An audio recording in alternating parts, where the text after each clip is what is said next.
Hello everyone, welcome back to my YouTube channel. তো আবার আজকে একটা নতুন দিন আর নতুন ব্লগ তোমাদের জন্য। তো চলো, আজকের দিনটা তো আমি আবার শুরু করলাম সকাল সকাল। তো অনেক সকালেই ঘুম থেকে ওঠা হয়েছে আজকে। আর আজকে এখনও পর্যন্ত নানাই ওঠেনি, আমি নেমে এসেছি তাড়াতাড়ি উঠে যে কাজগুলো সেরে নিই। ভোর ভোরই ঘুম ভেঙে গেছিলো সেই জন্য। তো এই যে দেখো, এসে দেখি ঠাকুর ঘরটা ঝাঁট দিতে গিয়ে দেখলাম যে অল্প অল্প ঝুল হয়েছে। তাই ঠাকুর ঘরের ঝুল ঝাড়ার জন্য একটা ছোট্ট ঝুলঝাড়ি ওখানে রাখাই থাকে, সেটা দিয়ে ঝেড়ে দিলাম। কারণ ঠাকুর ঘরে অল্প ঝুল থাকলেও দেখতে ভালো লাগে না। আর কালকেই মঙ্গলবার ছিল, আমি প্রদীপ জ্বেলেছিলাম বলে সেই কারণেও হতে পারে অল্প ব্ল্যাক ব্ল্যাক ঝুল হয়েছিল যেন। আর ঝাঁট দিয়ে মোছার পরে ওপরে এসে দেখি যে নানাই নড়ে চড়ে ঘুম থেকে উঠছে। এখনও যেন ওর ঘুমের ঘোরটা ভালোভাবে কাটেনি।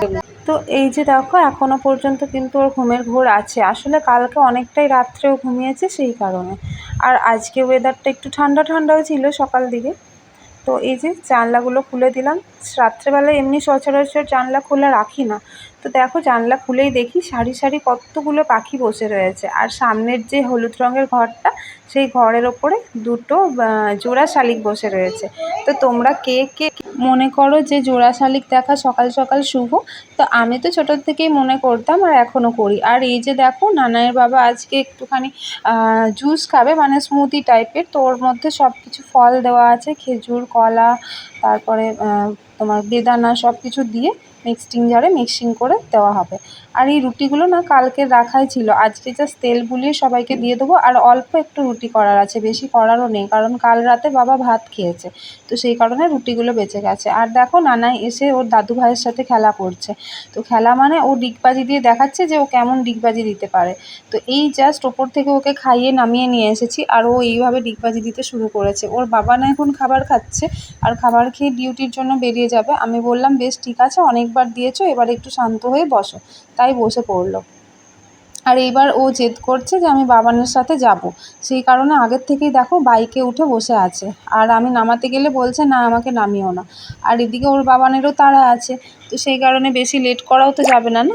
এই রেডি হয়ে বেরোবো বেরোবো করছে। তো সেই জন্য আমি বললাম তুমি নামো, বাবান গাড়িটা স্টার্ট করুক, তারপর তোমাকে আবার না হয় চাপিয়ে দেবো। কিন্তু ও বলছে না না, আমি এখানেই বসে থাকবো, আমি নামবো না। প্রায় দিনই ওইভাবে জেদ করে যে ও বাবানের সাথে না ঘুরে বাইক থেকে নামবে না। তো ওর বাবান এখন রেডি হচ্ছে বলেই বসিয়ে রেখেছি। আর তারপরে দেখতে এলাম এই যে কলা গাছের যে ফুলটা হয়েছে সেটা কত বড় হয়েছে। তো দেখো, কিছুদিন আগেই গাছ থেকে কলা পাড়া হলো, আমি তো সেটা দেখিয়েছিলাম। আর কলাগুলো কত সুন্দর হয়েছিল, মিষ্টি আর অনেকটাই বড়। এই কলাগুলো জানি না কেমন হবে। তো এই কাঁদিটা এসেছে, এখন তো হতে অনেকটাই সময়। আর এই দেখো, শশা গাছেও ছোট ছোট শশা ধরেছে। তো মা আজকে সকালে আমাকে দেখাচ্ছিল, আমি বললাম মা কোথায় ধরেছে আমাকে একবার দেখাও, আমি ভিডিও করে নিই। আর মা পাতা তুলে তুলে দেখাচ্ছিল, সেটা আমি তোমাদের সাথে শেয়ার করার জন্য চলে এলাম। তো অনেক কটাই দেখলাম ছোট ছোট শশা হয়েছে। জানি না বড় হলে কেমন হবে না হবে, হোক, তারপর সেটা নিশ্চয়ই তোমাদের সাথে শেয়ার করব। আর এই যে দেখো, সকাল সকাল পেয়ারা গাছের কাছে একটা শুঁয়োপোকা আশ্রয় নিয়েছে। আর এই যে পেয়ারা গাছটা যেটা লাগানো হয়েছিল, কিছুদিন আগেই লাগানো হয়েছিল, তার মধ্যে দেখো ছোট ছোট ডাল আর পাতা গজাতেও শুরু করে দিয়েছে। আসলে গাছপালা সম্পর্কে আমার বরের যতটা নলেজ, আমার তার থেকে অনেকটাই কম। তো এই গাছগুলো তো ওই লাগিয়েছে, সেই কারণে দেখো আমি তো দেখেই অবাক যে ওইটুকু একটা বস্তার মধ্যে মাটি দিয়ে লাগিয়েছে, তার মধ্যে আবার ডালপালাও গজাতে শুরু হয়েছে। তো যাই হোক, খুবই ভালো লাগলো দেখে। আর এই যে দেখো, ওর তো টাইম হয়ে গেছে, তাই ও বেরিয়ে পড়ছে। আর নানাই জেদ করে শেষমেশ উঠেই পড়লো। ওকে না ঘুরিয়ে আনলে ও কিন্তু ওর বাবানকে ছাড়বে না। তো এই যে বললাম ঠিক আছে, এক রাউন্ড ওকে ঘুরিয়েই দাও। ততক্ষণে আমি দাঁড়িয়ে আছি, আর ইনি এসে গেছেন আমার কাছে সকাল সকাল রুটি খাওয়ার আশায়। তাই আমি বললাম বেশ, তোকেও দেবো, তুই একটু দাঁড়া, নানাই আসুক, তারপরে নানাই আর আমি দুজনে মিলেই তোকে খাওয়াবো। ওর আর তর্স হয় না, ও তো গায়ের ওপর উঠে পড়বে যেন। তো এই যে নানাই চলে এসেছে, এবার আমি কোলে নিয়ে নেবো ওকে, কারণ ওর বাবানকে এবার বেরিয়ে পড়তে হবে, অনেকটাই দেরি হয়ে যাবে না হলে। আর এই যে রুটি নিয়ে এসেছে এই মহাশয়ের জন্য। তো একে ছিঁড়ে ছিঁড়ে দিতে যাচ্ছি, কিন্তু ও তো আমার গায়ের ওপর ওঠার উপক্রম করছে। তো আমার তো ভয়ই লাগছিল। আর নানাই সামনে দাঁড়িয়ে আছে, ওর কিন্তু কোনো ভয় লাগেনি। ও নে নে খা খা করে ওখানেই দাঁড়িয়ে আছে। আর দেখো ও কীরকমভাবে খেতে চাইছে, খেলাও করছে, খাচ্ছে। তো আমি বললাম বেশ ঠিক আছে, তুই পুরোটাই নিয়ে নে বাবা, আর অল্প অল্প করে খেতে হয় না। আর নানাই দেখো কতটা সামনে দাঁড়িয়ে আছে, ওর এইসবে একদমই ভয় লাগে না। কিছুদিন আগে পাড়ায় একটা ছোট কুকুরের বাচ্চা হয়েছিল, সেটার সাথেও নানাই কিন্তু খুব মেলামেশা ছিল আর খেলাও করতো। তো ও নানাইকে দেখলেই কিন্তু ছুটে চলে আসতো আর ভাবতো নানাই ঠিক ওকে বিস্কুট খাওয়াবে।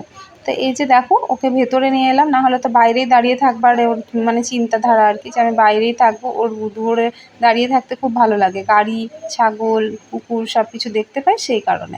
আর এই যে দাদু ভাইয়ের সাথে এখন ও কথা বলছে, খেলা করছে, একবার করে তো ঝগড়াও করবে, সবটাই করবে, আর বেশিরভাগ ঝগড়া তো ওর ঠাম্মার সাথেই হয়। তো এই যে এবার আমি ওকে নিয়ে এলাম ওপরে। তো ওপরের রুমটা না আমার গোছানো হয়নি, কারণ সকাল থেকে যা কাজ করার নিচেই করেছি, ভাবলাম যে ওপরের রুমটা রয়ে শোয়ে পরে গুছিয়ে নেব। তো উপরে এসে দেখি এই অবস্থা রুমের, বালিশের কভারগুলো আজকে বের করেছি কাচার জন্য, ওগুলো পরিয়ে নিতে হবে।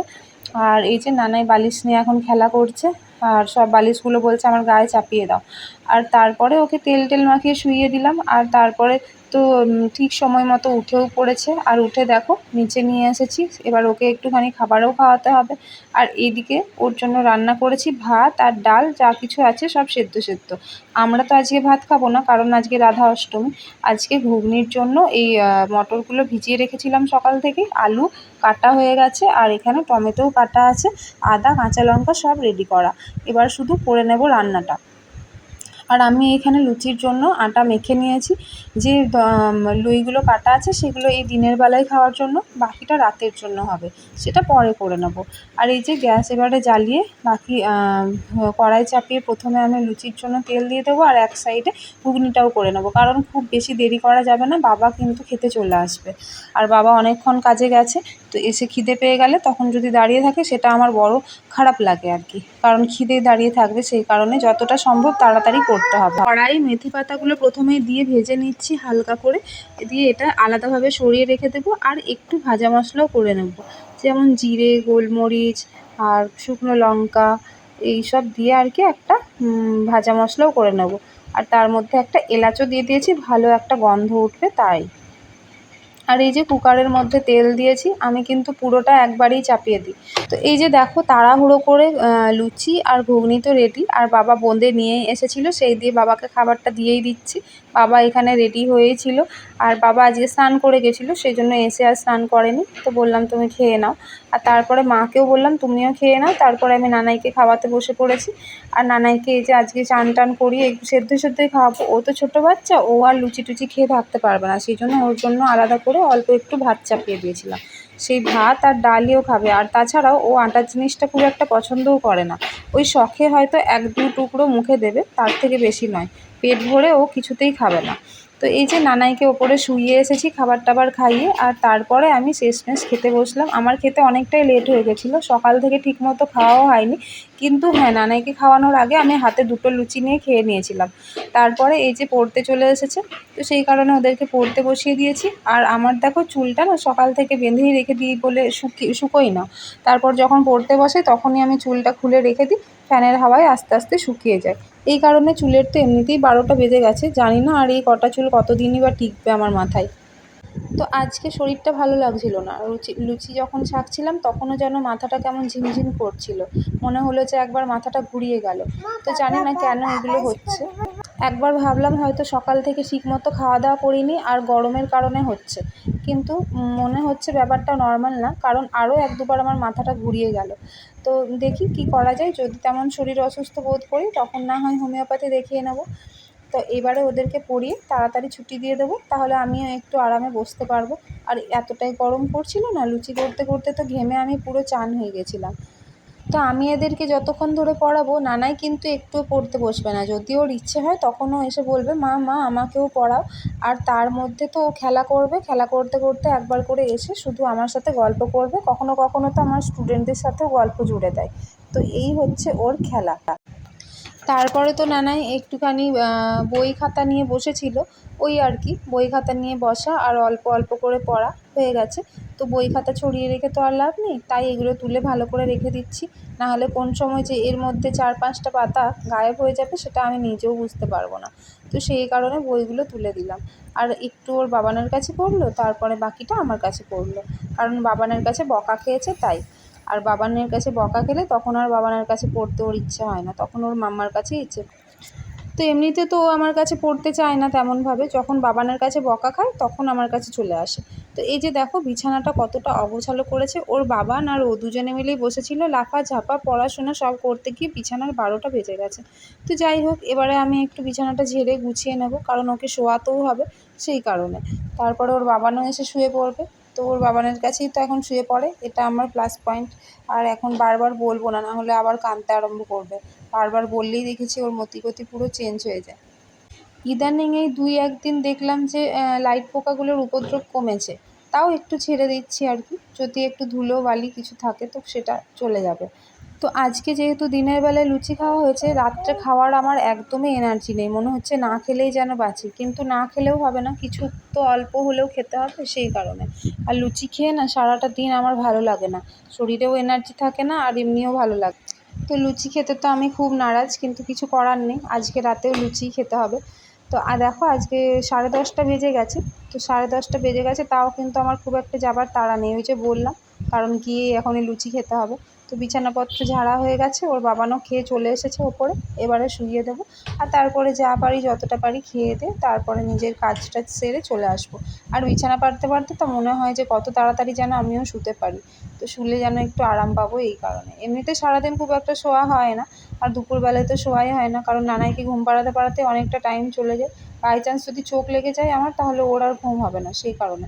আর এমনিতেও আমার দুপুরে ঘুমানোর অভ্যেসটা নেই যদিও।